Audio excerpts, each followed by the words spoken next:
The Encyclical letter of the Holy Father Francis on Care for Our Common Home. Chapter 6, Ecological Education and Spirituality. Section 2, Educating for the Covenant Between Humanity and the Environment. Translated by the Vatican. Read by Frank Blissett. An awareness of the gravity of today's cultural and ecological crisis must be translated into new habits. Many people know that our current progress and the mere amassing of things and pleasures are not enough to give meaning and joy to the human heart, yet they feel unable to give up what the market sets before them. In those countries which should be making the greatest changes in consumer habits, young people have a new ecological sensitivity and a generous spirit, and some of them are making admirable efforts to protect the environment. At the same time, they have grown up in a milieu of extreme consumerism and affluence, which makes it difficult to develop other habits. We are faced with an educational challenge. Environmental education has broadened its goals.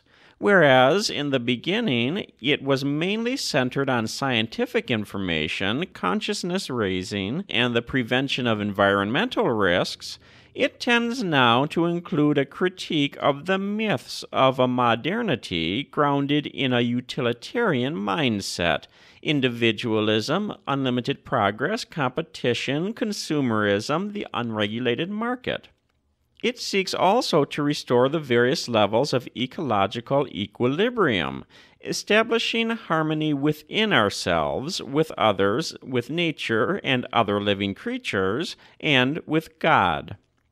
Environmental education should facilitate making the leap towards the transcendent, which gives ecological ethics its deepest meaning.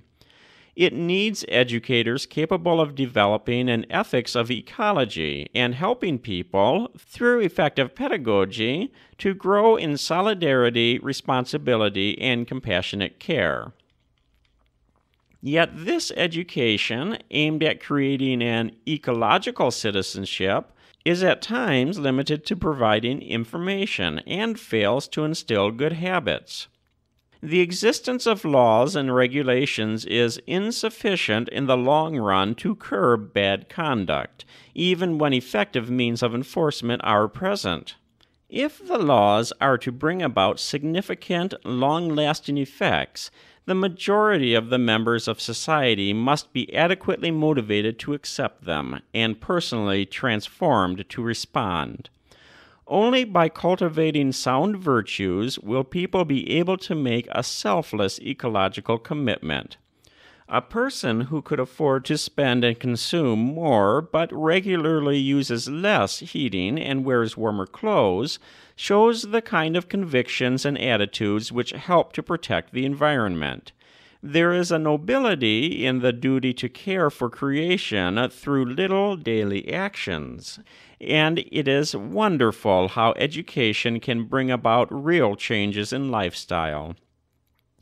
Education in environmental responsibility can encourage ways of acting which directly and significantly affect the world around us, such as avoiding the use of plastic and paper, reducing water consumption, separating refuse, cooking only what can reasonably be consumed, showing care for other living beings, using public transport or carpooling, planting trees, turning off unnecessary lights, or any number of other practices. All of these reflect a generous and worthy creativity which brings out the best in human beings. Reusing something instead of immediately discarding it when done for the right reasons can be an act of love which expresses our own dignity. We must not think that these efforts are not going to change the world.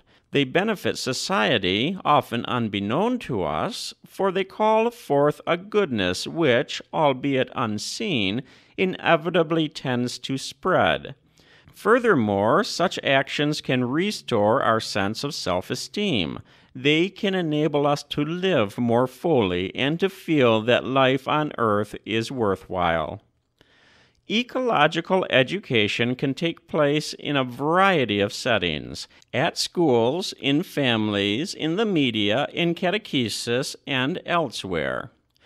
Good education plants seeds when we are young, and these continue to bear fruit throughout life. Here, though, I would stress the great importance of the family, which is the place in which life, the gift of God, can be properly welcomed and protected against the many attacks to which it is exposed, and can develop in accordance with what constitutes authentic human growth. In the face of the so-called culture of death, the family is the heart of the culture of life. In the family, we first learn how to show love and respect for life. We are taught the proper use of things, order and cleanliness, respect for the local ecosystem, and care for all creatures.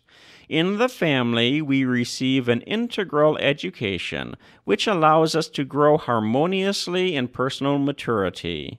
In the family, we learn to ask without demanding, to say thank you as an expression of genuine gratitude for what we have been given, to control our aggressivity and greed, and to ask forgiveness when we have caused harm. These simple gestures of heartfelt courtesy help to create a culture of shared life and respect for our surroundings. Political institutions and various other social groups are also entrusted with helping to raise people's awareness. So too is the church. All Christian communities have an important role to play in ecological education. It is my hope that our seminaries and houses of formation will provide an education in responsible simplicity of life, in grateful contemplation of God's world, and in concern for the needs of the poor and the protection of the environment. Because the stakes are so high, we need institutions empowered to impose penalties for damage inflicted on the environment. But we also need the personal qualities of self-control and willingness to learn from one another. In this regard, the relationship between a good aesthetic education and the maintenance of a healthy environment cannot be overlooked. By learning to see and appreciate beauty, we learn to reject self-interested pragmatism. If someone has not learned to stop and admire something beautiful, we should not be surprised if he or she treats everything as an object to be used and abused without scruple. If we want to bring about deep change, we need to realize that certain mindsets really do influence our behavior.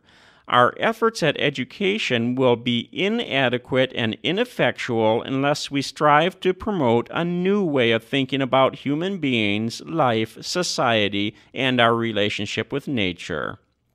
Otherwise, the paradigm of consumerism will continue to advance with the help of the media and the highly effective workings of the market.